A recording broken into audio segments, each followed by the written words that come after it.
जय श्री कृष्ण। राधे राधे मित्रों। भगवान श्री हरि विष्णु की कृपा आप सब पर बनी रहे। आज के इस वीडियो में आप श्रीमद् भागवत महात्म्य के दूसरे अध्याय का श्रवण करेंगे। प्रथम अध्याय में आपने देवर्षि नारद का भक्ति से भेंट विषयक कथा का श्रवण किया। आज के इस वीडियो में भक्ति का दुख दूर करने के लिए नारद जी ने क्या कार्य किया, इसकी कथा का श्रवण करेंगे। नारद जी ने कहा, देवी तुम व्यर्थ ही अपने को क्यों खेद में डाल रही हो? अरे तुम इतने चिंता आतुर क्यों हो? भगवान श्री कृष्ण के चरण कमलों का चिंतन करो। उनकी कृपा से तुम्हारा सारा दुख दूर हो जाएगा। जिन्होंने कौरवों के अत्याचार से द्रौपदी की रक्षा की थी और गोप सुंदरियों को सनाथ किया था, वे श्री कृष्ण कहीं चले थोड़े ही गए हैं। फिर तुम तो भक्ति हो और सदा उन्हें प्राणों से भी प्यारी हो। तुम्हारे बुलाने पर तो भगवान नीचों के घर में भी चले जाते हैं। सत्य, त्रेता और द्वापर, इन तीनों युगों में ज्ञान और वैराग्य मुक्ति के साधन थे, किंतु कलयुग में तो केवल भक्ति ही ब्रह्म सायुज्य मोक्ष की प्राप्ति कराने वाली है। यह सोचकर ही परमानंद चिन्ह मूर्ति ज्ञान स्वरूप श्री हरि ने अपने सत्य स्वरूप से तुम्हें रचा है। तुम साक्षात श्री कृष्ण की प्रिया और परम सुंदरी हो। एक बार जब तुमने हाथ जोड़कर पूछा था कि मैं क्या करूं, तब भगवान ने तुम्हें यही आज्ञा दी थी कि मेरे भक्तों का पोषण करो। तुमने भगवान की वह आज्ञा स्वीकार कर ली। इससे तुम पर श्री हरि बहुत प्रसन्न हुए और तुम्हारी सेवा के लिए मुक्ति को तुम्हें दासी के रूप में दे दिया और इन ज्ञान वैराग्य को पुत्रों के रूप में तुम अपने साक्षात स्वरूप में वैकुंठ धाम में ही भक्तों का पोषण करती हो। भूलोक में तो तुमने उनकी पुष्टि के लिए केवल छाया रूप धारण कर रखा है। तब तुम मुक्ति, ज्ञान और वैराग्य को साथ लिए पृथ्वी तल पर आई और सतयुग से द्वापर पर्यंत बड़े आनंद से रही। कलयुग में तुम्हारी दासी मुक्ति पाखंड रूप रोग से पीड़ित होकर क्षीण होने लगी थी, इसीलिए वह तो तुरंत ही तुम्हारी आज्ञा से वैकुंठ लोक को चली गई।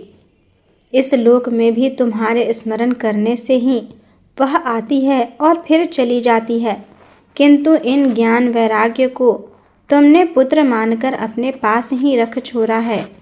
फिर भी कलयुग में इनकी उपेक्षा होने के कारण तुम्हारे ये पुत्र उत्साहहीन और वृद्ध हो गए हैं।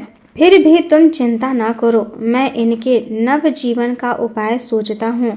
सुमुखी, कली के समान कोई भी युग नहीं है।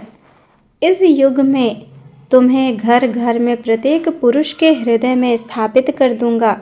देखो, अन्य सभी धर्मों को दबाकर और भक्ति विषयक महोत्सवों को आगे रखकर यदि मैंने लोक में तुम्हारा प्रचार न किया तो मैं श्री हरि का दास नहीं।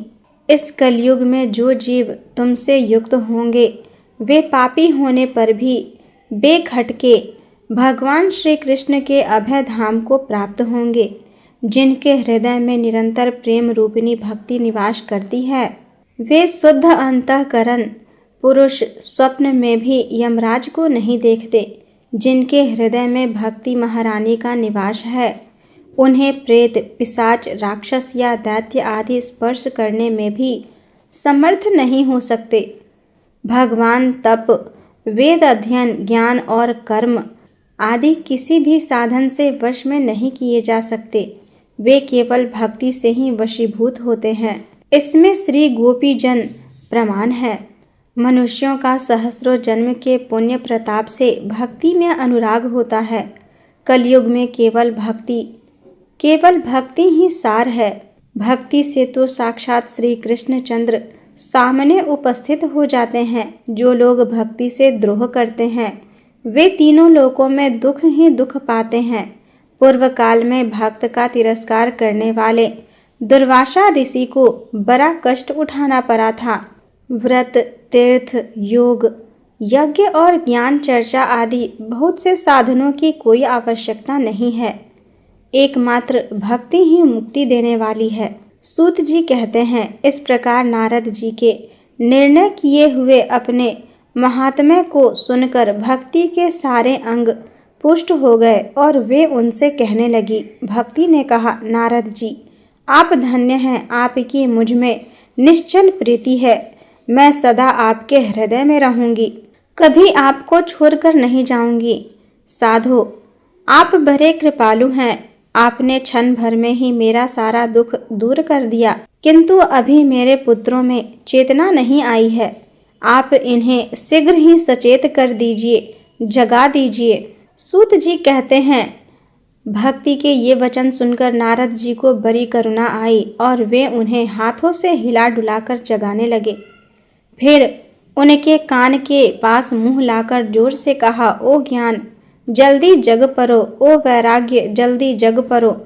फिर उन्होंने वेद ध्वनि, वेदांत घोष और बार बार गीता पाठ करके उन्हें जगाया। इससे वे जैसे तैसे बहुत जोर लगाकर उठे, किंतु आलस्य के कारण वे दोनों जम्हाई लेते रहे, नेत्र उघार कर देख भी नहीं सके। उनके बाल बगुलों की तरह सफेद हो गए थे, उनके अंग प्रायः सूखे काठ के समान निस्तेज और कठोर हो गए थे।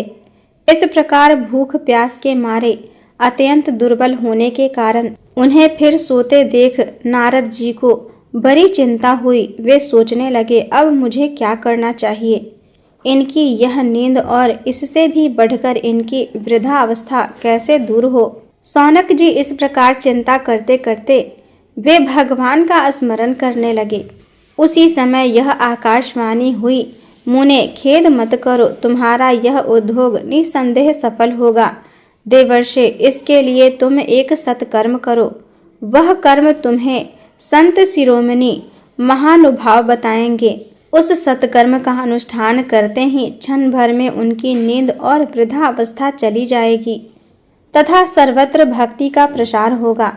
यह आकाशवाणी वहां सभी को साफ साफ सुनाई दी। इससे नारद जी को बड़ा विस्मय हुआ और वे कहने लगे, मुझे तो इसका कुछ आशय समझ में नहीं आया। नारद जी बोले, इस आकाशवाणी ने भी गुप्त रूप से ही बात कही है, यह नहीं बताया कि वह कौन सा साधन किया जाए जिससे इनका कार्य सिद्ध हो। वे संत न जाने कहाँ मिलेंगे और किस प्रकार उस साधन को बताएंगे। अब आकाशवाणी ने जो कुछ कहा है उसके अनुसार मुझे क्या करना चाहिए। सूत जी कहते हैं, तब ज्ञान वैराग्य दोनों को वहीं छोड़कर नारद मुनि वहां से चल पड़े और प्रत्येक तीर्थ में जा जाकर मार्ग में मिलने वाले मुनीश्वरों से वह साधन पूछने लगे। उनकी उस बात को सुनते तो सब थे, किंतु उसके विषय में कोई कुछ भी निश्चित उत्तर न देता। किन्हीं ने तो उसे असाध्य बताया, कोई बोले इसका ठीक ठाक पता लगाना ही कठिन है, कोई सुनकर चुप रह गए और कोई तो अपनी अवज्ञा होने के भय से बात को टाल टोल कर खिसक गए। त्रिलोक में महान आश्चर्यजनक हाहाकार मच गया। लोग आपस में कानाफूसी करने लगे। भाई, जब वेद ध्वनि, वेदांत घोष और बार बार गीता पाठ सुनाने पर भी भक्ति, ज्ञान और वैराग्य ये तीनों नहीं जगाए जा सके, तब और कोई उपाय नहीं है। स्वयं योगी राज नारद को भी जिसका ज्ञान नहीं है उसे दूसरे संसारी लोग कैसे बता सकते हैं। इस प्रकार जिन जिन ऋषियों से इसके विषय में पूछा गया, उन्होंने निर्णय करके यही कहा कि यह बात दुसाध्य है। तब नारद जी बहुत चिंता आतुर हुए और यदरी वन में आए। ज्ञान वैराग्य को जगाने के लिए वहां उन्होंने यह निश्चय किया कि मैं तप करूंगा। इसी समय उन्हें अपने सामने करोड़ों सूर्यों के समान तेजस्वी सनका आदि मुनीश्वर दिखाई दिए। उन्हें देखकर वे मुनि श्रेष्ठ कहने लगे। नारद जी ने कहा, महात्माओं, इस समय बड़े भाग्य से मेरा आप लोगों के साथ समागम हुआ है। आप मुझ पर कृपा करके शीघ्र ही वह साधन बताइए। आप सभी लोग बड़े योगी, बुद्धिमान और विद्वान हैं। आप देखने में 5-5 वर्ष के बालक जान पड़ते हैं, किंतु हैं पूर्वजों के भी पूर्वज। आप लोग सदा बैकुंठ धाम में निवास करते हैं, निरंतर हरि कीर्तन में तत्पर रहते हैं। भगवत लीला अमृत का रसास्वादन कर सदा उसी में उन्मत्त रहते हैं और एकमात्र भगवत कथा ही आपके जीवन का आधार है। हरि शरणम, यह वाक्य सर्वदा आपके मुख में रहता है। इसी से काल प्रेरित वृद्धावस्था भी आपको बाधा नहीं पहुंचाती। पूर्व काल में आपके भ्रूभंग मात्र से भगवान विष्णु के द्वारपाल जय और विजय तुरंत पृथ्वी पर गिर गए थे और फिर आपकी ही कृपा से वे पुनः वैकुंठ लोक पहुंच गए। धन्य है, इस समय आपका दर्शन बड़े सौभाग्य से ही हुआ है। मैं बहुत दीन हूँ और आप लोग स्वभाव से ही दयालु हैं, इसीलिए मुझ पर आपको अवश्य कृपा करनी चाहिए। बताइए, आकाशवाणी ने जिसके विषय में कहा है वह कौन सा साधन है और मुझे किस प्रकार उसका अनुष्ठान करना चाहिए? आप इसका विस्तार पूर्वक वर्णन कीजिए। भक्ति, ज्ञान और वैराग्य को किस प्रकार सुख मिल सकता है और किस तरह इनकी प्रेम पूर्वक सब वर्णों में प्रतिष्ठा की जा सकती है? सनकादि ने कहा, देवर्षि आप चिंता न करें, मन में प्रसन्न हो। उनके उद्धार का एक सरल उपाय पहले से ही विद्यमान है। नारद जी, आप धन्य हैं, आप विरक्तों के शिरोमणि हैं, श्री कृष्ण दासों के शाश्वत पथ प्रदर्शक एवं भक्ति योग के भास्कर हैं। आप भक्ति के लिए जो उद्योग कर रहे हैं, यह आपके लिए कोई आश्चर्य की बात नहीं समझनी चाहिए। भगवान के भक्ति के लिए तो भक्ति की सम्यक स्थापना करना सदा उचित ही है।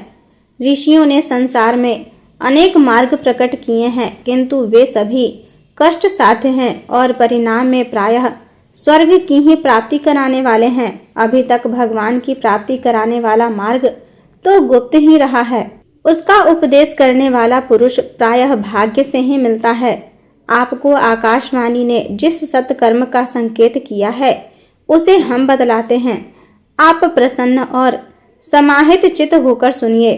नारद जी, द्रव्य यज्ञ, तपो यज्ञ, योग यज्ञ और स्वाध्याय रूप ज्ञान यज्ञ, ये सब तो स्वर्ग आदि की प्राप्ति कराने वाले कर्म की ही ओर संकेत करते हैं।